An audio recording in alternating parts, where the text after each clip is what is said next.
ایک دفعہ کا ذکر ہے، ایک چھوٹا سا بہت خوبصورت سا گاؤں تھا جس میں بچے کھیل رہے تھے۔ کھیلتے کھیلتے بچوں نے ایک جگہ دیکھی جو جنگل کی طرف جا رہی تھی، جس کے کنارے میں ایک بہت ہی خوبصورت باغ تھا۔ اس باغ کے بارے میں بہت سی عجیب کہانیاں گردش کرتی تھی۔ کہتے تھے کہ اس باغ میں جادوئی پھول کھلتے ہیں جو خواہشات کو پورا کرتے ہیں، اور رات کے وقت باغ میں پریوں کا ناچ ہوتا ہے۔ ایک دن جب سب بچے کھیل رہے تھے اور ایک چھوٹا لڑکا جس کا نام آصف تھا، اس کا دل کیا کہ وہ اس باغ میں جائے۔ اس نے اپنے دوستوں کو بتایا تو وہ اس کو ڈرانے لگے کہ وہاں پریاں رہتی ہیں جو بچوں کو چوری کر کے کھا لیتی ہیں۔ لیکن آصف بہت دلیر تھا اور وہ باغ میں جانے کا فیصلہ کیا۔ اس کے دوستوں نے اس کو بہت منع کیا لیکن وہ پھر بھی باغ میں داخل ہو گیا۔ لیکن اب اس کو معلوم نہیں تھا کہ یہ باغ کیا وہی باغ ہے، لیکن اس کو یہ بھی یاد تھا کہ اس جگہ پہ کوئی باغ نہیں ہے۔ وہ گاؤں کا چپا چپا جانتا تھا۔ خیر، وہ آخرکار وہ اس باغ میں داخل ہو گیا۔ وہ خاموشی سے باغ کے اندر داخل ہو رہا تھا۔ باغ کا نظارہ دیکھ کر اس کی آنکھیں حیرت سے بھڑک اٹھی۔ ہر طرف رنگ برنگے پھول تھے اور ہوا میں ایک عجیب سی خوشبو پھیل رہی تھی، لیکن یہاں کے پھول تھوڑے عجیب تھے اور درخت بھی تھوڑے ڈراؤنے لگ رہے تھے۔ خیر، آصف نے باغ میں گھومنا شروع کر دیا۔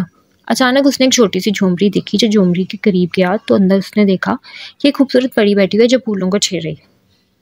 آصف نے پری سے پوچھا، آپ کون ہیں اور یہ باغ اتنا خوبصورت کیوں ہے اور تھوڑا عجیب بھی اور ڈراؤنا بھی؟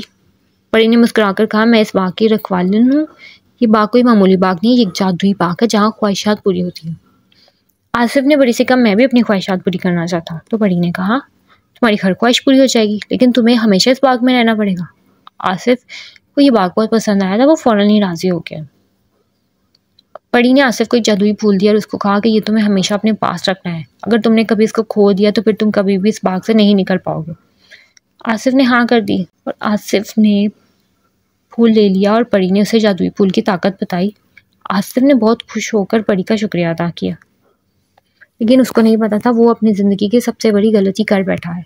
جیسے اس نے پھول لیا وہ پری تبدیل ہونا شروع ہو گئی۔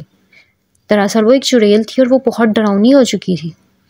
اب وہ آصف کو اپنا شکار بنانے کے لیے تیار تھی۔ اس نے آصف کو پھنسا لیا تھا۔ آصف کو جب یہ حقیقت معلوم ہوئی تو اس کو بہت افسوس ہوا۔ اس نے وہاں سے بھاگنا شروع کر دیا۔ روتے روتے اس نے اللہ سے دعا مانگی کہ وہ اس باغ سے نکل جائے۔ وہ ہر کسی کا کہنا مانے گا اور کوئی بھی غلط کام نہیں کرے گا اور دوسروں کو تنگ بالکل نہیں کرے گا۔ وہ بھاگتا جا رہا تھا اور چڑیل اس کے پیچھے تھی اور اس کو واپس جانے کا راستہ نظر نہیں آ رہا تھا۔ آخرکار اللہ تعالیٰ نے اس کی دعا سن لی اور آصف کو ایک راستہ مل گیا۔ یہ باغ سے باہر جانے کا راستہ تھا۔ آصف نے اندھا دھند وہاں سے بھاگنا شروع کر دیا اور آخرکار وہ باغ سے نکل گیا۔ وہ اپنے گھر کی طرف دوڑا۔ اس کے گھر والے بہت پریشان تھے اور اس کے محلے والے اور سب دوست یار گھر میں موجود تھے اور بہت پریشانی سے ادھر ادھر اس کو ڈھونڈ بھی رہے تھے کیونکہ رات بہت ہو گئی تھی۔ اس کے سب دوست گھر پہنچ چکے تھے اور آصف کو کسی کو بھی کچھ پتہ نہیں تھا۔ جب آصف گھر پہنچا تو اس کے گھر والے اس کو دیکھ کر بہت خوش ہوئے۔ آصف نے سب سے معافی مانگی اور کہا کہ اب وہ ہمیشہ اپنے دوستوں کی بات مانے گا اور اپنے بڑوں کی بات مانے گا اور صرف دوستوں کے ساتھ کھیلے گا اور اکیلے کہیں نہیں جائے گا۔